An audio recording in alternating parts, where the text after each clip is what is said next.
Hello everyone. Got an eyelash in my eye. Hello everyone, it's Caitlin, and in today's video I'm going to be telling you about the times I've almost died. Now some of these are quite funny and some of these are quite serious. So let's get started with number one, which is the more serious one. Okay, so this happened when I was around 2 years old and I was just having fun waddling around my nan and granddad's house like a normal child. And I don't know how I managed it, but I tripped over something and for all I know it was thin air. But like, I bet you're thinking, oh yeah, but everyone trips. Well, in front of me happened to be this friggin' huge wooden Buddha statue that was bigger than me at the time, and I hit it like there on my head and it cracked my skull, and literally I was bleeding so much and I still have a dint in my skull to this day. And sometimes when I have my hair tied up, my friends will be like, you know you have a dint in your skull, right? And I'm like, yeah, so I fell when I was 2. And sometimes I even ask them if they want to feel it and they're just like, no. I don't know if you can probably see this, but like this small dint there. I can probably feel it though. Blech. Can you see it? There. So yeah, that is number one. And I thought Buddha statues were supposed to be lucky. Okay, so number 2 happened when I was around 5 years old and I was in Spain. And I was just having fun at a water park, you know, I loved water slides and I still do.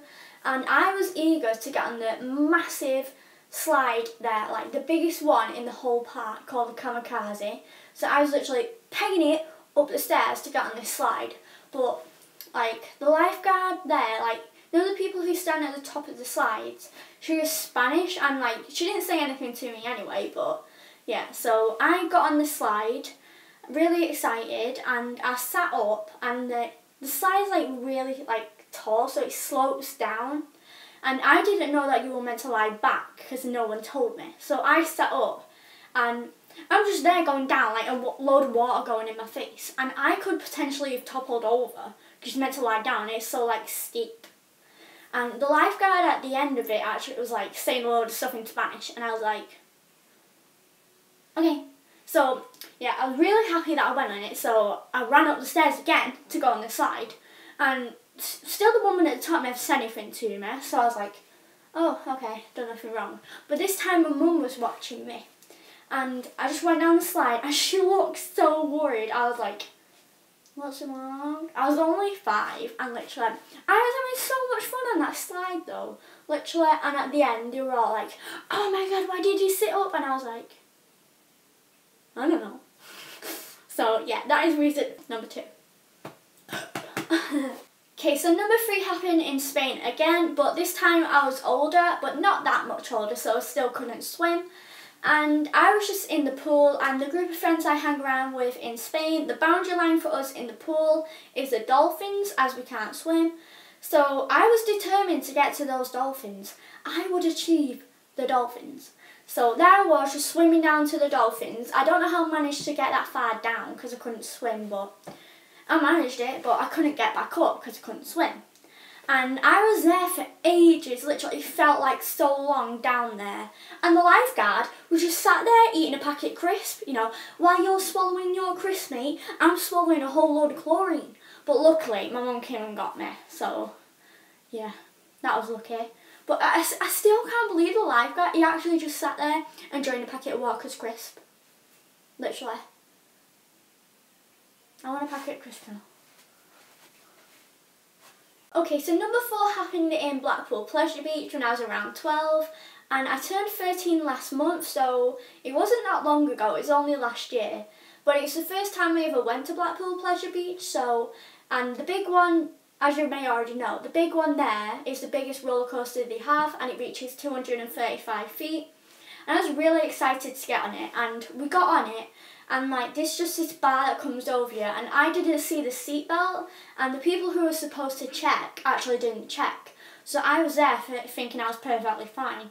And we reached the 235 drop bit, and we went down, and literally I came that far off my seat. I am not joking, it was so scary, literally. And I got off the ride, and I saw everyone unplugging the seatbelts, and I was like, there was seatbelts, and I was literally like, well, why didn't they check? I was literally so shocked, like, they get paid to check, and they didn't check. I would have been doing like a Flappy Bird out of the sky and missing every single pipe. Some people. So the fifth and final one happened just around the corner from where I live, and I was with my two friends that are my neighbours, and we were just in this alley trying to pick this one flower, and I was determined to get this one purple flower, but next to us was this massive bulldog pounding at the fence, literally. It looked like it was like determined to get to us, but I was not leaving until I got that flower. I wanted that purple flower, but I couldn't reach the flower and it had like a load of nettles around it. So I don't know how, but the dog managed to get higher and higher up the fence. I don't know what it was climbing, but it just did. And I was like, that dog is like about to fly over that fence. Just forget the flower. So as we were about to leave the alley, this vicious Yorkshire Terrier comes running at us, snarling, and we were like, oh hell no, not today. Run, Forrest, run. I'm a really bad runner though, so. So those are all 5 times that I've almost died. Now I really hope you enjoyed this video. If you did, give it a thumbs up, and if you haven't already, subscribe, as I really appreciate the support. I'll see you all in the next video. Bye! Oh wow, they see me rolling.